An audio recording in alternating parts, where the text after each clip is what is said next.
President Trump says he thinks the war with Iran has already been won, claiming the U.S. and Israel have wiped out Tehran's missile and drone capabilities. But mountain hideouts across Iran shield a large portion of the country's weapons from aerial strikes. And CNN analysis of satellite images show Iran has quickly moved to recover its so-called missile cities.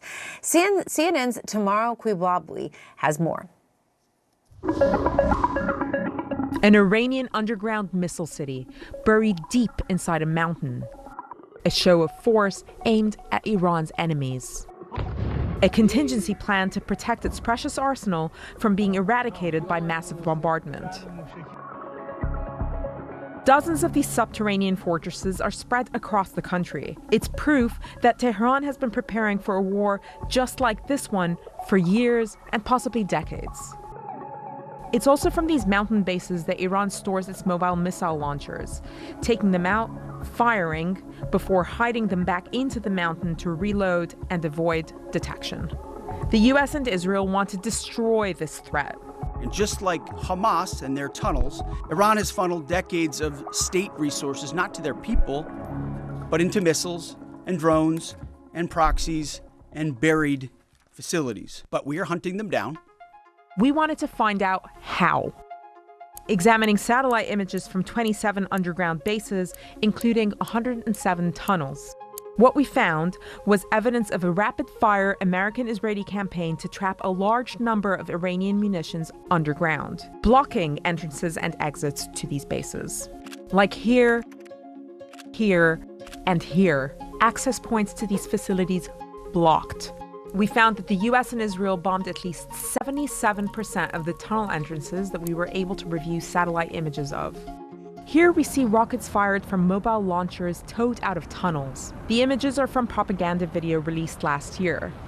We geolocated this video to here, a large underground city with many of the access points ravaged by U.S. and Israeli bombardment earlier this month. Here we see huge craters surrounding a tunnel portal. Here, a destroyed rocket launcher and a reddish cloud of highly toxic rocket fuel.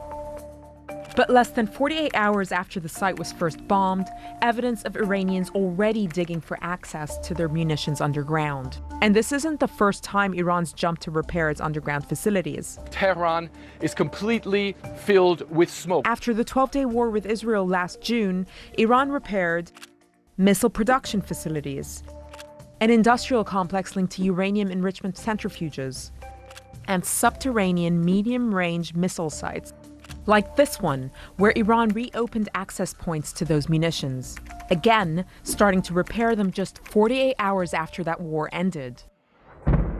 The U.S. and Israel continue to score tactical successes around underground facilities, but these might be temporary solutions as Iran continues to adapt.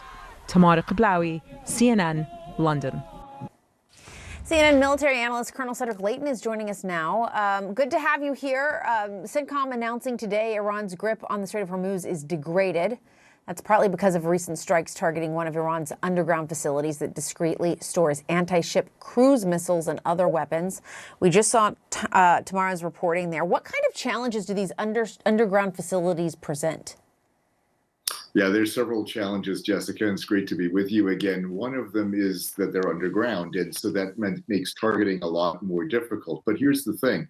When it comes to these Iranian sites and the way they're constructed, the unique nature of the Iranian construction apparatus is that they actually have the capacity to produce hardened concrete. So for some of their sites, they've been known to actually develop a type of concrete that is harder than most forms of concrete, with the idea that they become less less accepting of the kinds of bombs that we have. So in other words, if you have a site like this and you have hardened concrete, it becomes more difficult in theory to use a massive ordnance penetrator bomb against that site. So what CENTCOM is saying is basically they're using bombs like the GBU-72, which is the 5,000-pound bomb that we use nowadays against these sites. And according to what they've told us, they have used the GBU-72 and other bombs like it to try to penetrate those sites and to at least seal off the tunnels, as Tamara was saying in her reporting.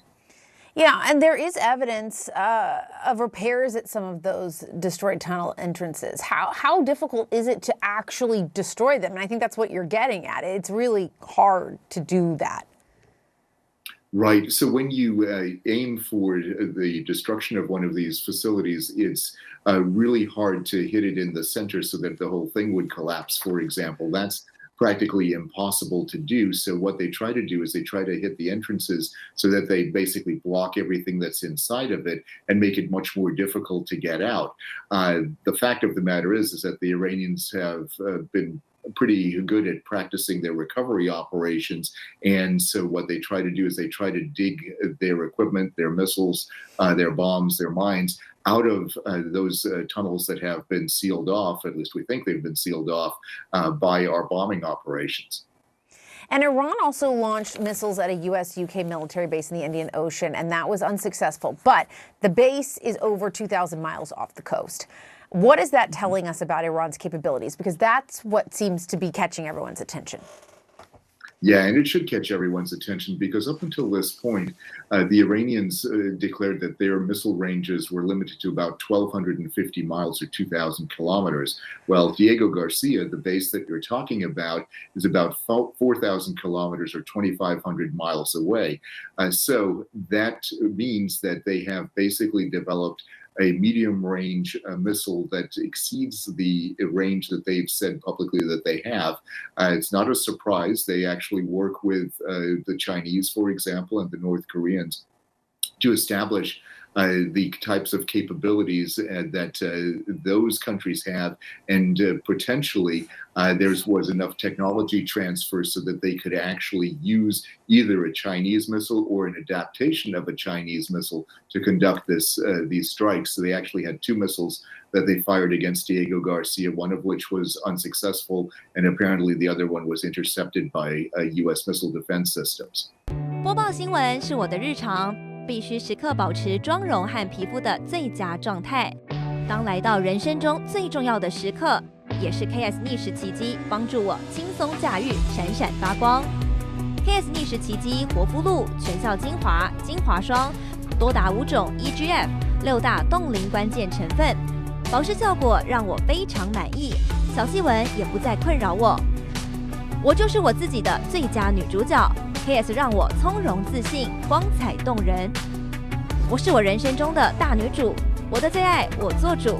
KS 逆时奇迹系列热卖中，下单请上快点购，透过中天新闻网 App 下单立减50，或输入 CTI 推荐码有额外折扣。